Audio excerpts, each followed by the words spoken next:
Hello guys, आज हम probability chapter exercise 13.1 करेंगे। तो पहले हम जो टर्म एक्सरसाइज में यूज होगी वो समझेंगे, जो है कंडीशनल प्रोबेबिलिटी।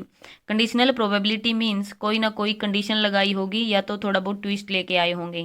पहले हम सिंपल इवेंट करते थे, जैसे हमने एक डाई को टॉस किया। When a die is tossed once, sample space हमारा होगा 1 2 3 4 5 6। हमें हमें पूछा गया प्रोबेबिलिटी ऑफ ई, यानी जो हम लोअर क्लासेस में करते थे, तो गेटिंग एन ओड नंबर, तो 1 3 5। तो इसकी प्रोबेबिलिटी क्या हो जाएगी? Probability of E, simple E event की अगर पूछें तो 3/6 यानी 1/2। सेम अगर एफ कोई इवेंट है तो गेटिंग प्राइम नंबर, तो 2 3 5।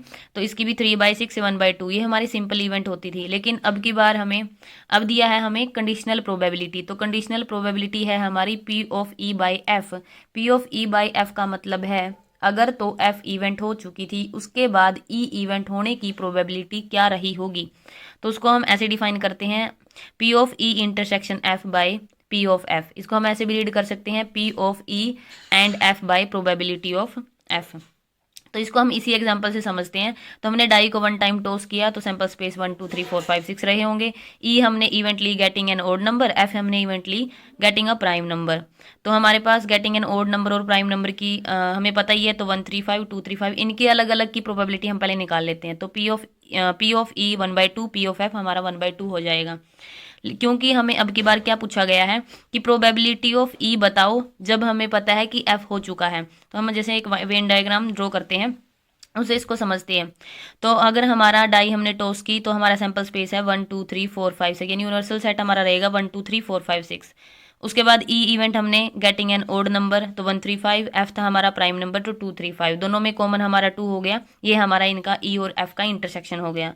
लेकिन हमसे पूछा गया है एफ हो चुका है, एफ एफ हो चुका है, उसके बाद ई की प्रोबेबिलिटी क्या है। तो यू का तो कोई काम ही नहीं रहा, तो मतलब सैंपल स्पेस अब ई के लिए सैंपल स्पेस कौन काम करेगा, यानी ई अब किस पे डिपेंड है, एफ पे। तो एफ का जो सैंपल स्पेस रहेगा वो ई के लिए काम करेगा, क्योंकि हमें यही पूछा है अगर एफ हो चुका है उसके बाद ई की प्रोबेबिलिटी बतानी है। तो इसमें हमारा क्या बचा, inter F sorry F F बचा और हमारे पास इसका इंटरसेक्शन बचा, यानी एफ की प्रोबेबिलिटी और इंटरसेक्शन की प्रोबेबिलिटी बची। तो वही टर्म इन्होंने फॉर्मूले में डिराइव की हुई है। तो P of E intersection F by P of F. अगर यहाँ एफ है तो हम ऐसे याद रख सकते हैं पी ऑफ एफ होगा। अगर इसका उल्टा करें, अगर हमसे पूछते हैं पी ऑफ एफ बाई ई, यानी ई इवेंट हो चुकी थी उसके बाद एफ होने की प्रोबेबिलिटी क्या रही होगी, तो हम उसको लिख सकते हैं P of E intersection F P of E. तो एक्सरसाइज 13.1 इसी पे बेस्ड है। एक्सरसाइज के क्वेश्चन 1 to 5 सेम है। कोई ना कोई टर्म मिसिंग दे देंगे तो बोलेंगे फाइंड करो, तो बिल्कुल आसान है अगर तो आपको कंडीशनल प्रोबेबिलिटी समझ आई है। तो फर्स्ट क्वेश्चन हमें क्या बोल रहे हैं, given that E and F are two event such that P of E की प्रोबेबिलिटी 0.6, पी ऑफ एफ की प्रोबेबिलिटी 0.3 एंड इंटरसेक्शन 0.2 है। Find the probability of P of E by F and P of F by E. अगर तो आपको concept समझ नहीं आया है तो हम ये दो चीज़ें ध्यान से देख लेंगे। जैसे P of E intersection F P upon P of F is equal to P of E by F. अगर तो हमें ई बाई एफ निकालना है तो दोनों में इंटरसेक्शन तो सेम रहेगा, एफ बाई ई हो या ई बाई एफ हो, दोनों में इंटरसेक्शन ऊपर सेम रहेगा। अगर यहाँ नीचे एफ बोला है तो नीचे एफ आ जाएगा, अगर नीचे ई है तो नीचे पी ऑफ ई आ जाएगा। ये आगे बेस थ्योरम में भी यूज़ होंगी, और वैसे वैसे जैसे हम क्वेश्चन करेंगे तो कंसेप्ट भी आपको समझ आ जाएगा।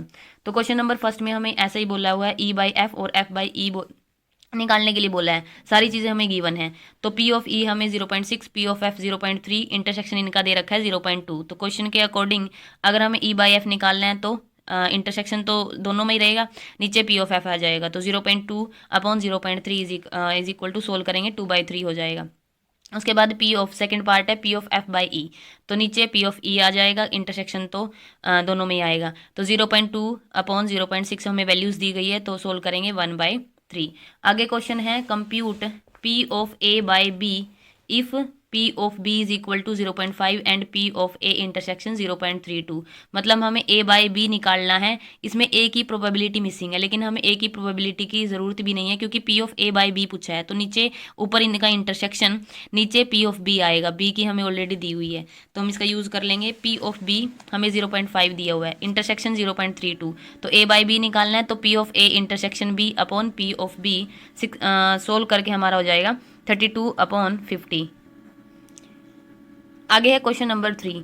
क्वेश्चन नंबर 3 में हमसे पूछा गया है if P of A 0.8 P of B 0.5 then find and P of B by A की प्रोबेबिलिटी दे रखी है 0.4 then find intersection A by B और इनका यूनियन। तो जैसे जो हमें गिवन है हमने लिख लिया। फर्स्ट पार्ट में हमसे पूछा गया इंटरसेक्शन, तो अब की बार हमें P of B by A की प्रोबेबिलिटी दे रखी है। P of B by A किसके इक्वल होता है? P of A intersection B upon P of A. तो P of B by A 0.4, intersection हमें निकालना है, उसके बाद पी ऑफ ए की प्रोबेबिलिटी है 0.8, तो ये साइड आके 0.32, तो इंटरसेक्शन आ जाएगा। उसके बाद सेकेंड पार्ट में है ए बाई बी, तो ए बाई बी क्या होता है? P of A intersection B upon P of B.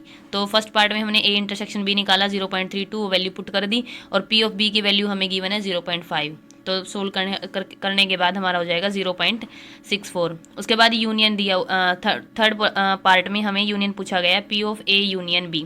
तो P of A union B हमारा फॉर्मूला होता है P of A union B, P of A plus P of B minus P of A intersection B. ये हमने class 11th में पढ़ा था, जिसमें होता था number of A union B is equal to n of A, यानी number of elements in A plus number of B minus in their intersection, n of A intersection B. N of A union B का मतलब number of elements in A union B, then number of elements in A, number of elements in B minus इनके intersection. ठीक है, तो वही हमने यहाँ use किया है। तो पी ऑफ ए की वैल्यू है 0.8, पी ऑफ बी की वैल्यू है 0.5, इंटरसेक्शन की वैल्यू है 0.32, तो सोल्व करने के बाद हमारा हो जाएगा 0.98।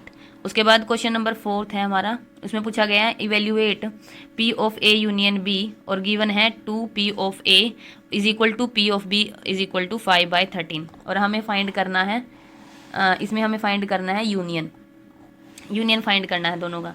तो पहले हम पी ऑफ ए और पी ऑफ बी की वैल्यू निकालेंगे। तो पी ऑफ बी तो क्लियरली 5/13 है, टू को इस साइड शिफ्ट करेंगे तो पी ऑफ ए हो जाएगा 5/26। P of A by B हमें गिवन है, P of A by B हमें गिवन है 2/5। उसके बाद P of A by B अगर गिवन है, हम इसका यूज़ कर लेते हैं, तो P of A intersection B is equal to P of B, इसका मतलब ये हो गया। उसके बाद इसकी वैल्यू है 2/5, इंटरसेक्शन की वैल्यू हमें दी नहीं है, तो पहले हम इंटरसेक्शन निकालेंगे। उसके बाद पी ऑफ बी की वैल्यू है 5/13, तो इंटरसेक्शन हो जाएगा सोल्व करने के बाद 2/13।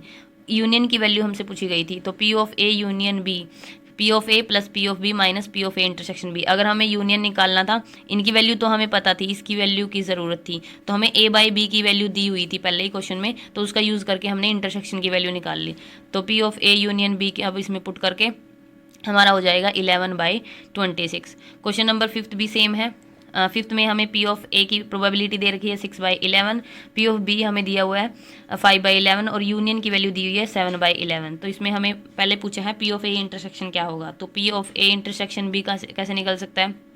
P of A union B, P of A plus P of B minus इनका intersection.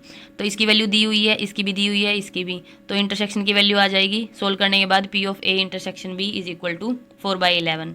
P of A by B, P of A by B equals to P of A intersection B, नीचे B है तो P of B, क्योंकि हमें intersection की value ऊपर निकाली first part में, तो 4/11। पी ऑफ बी की ऑलरेडी गिवन है 5/11, 11 से 11 गया तो हो जाएगा 4/5।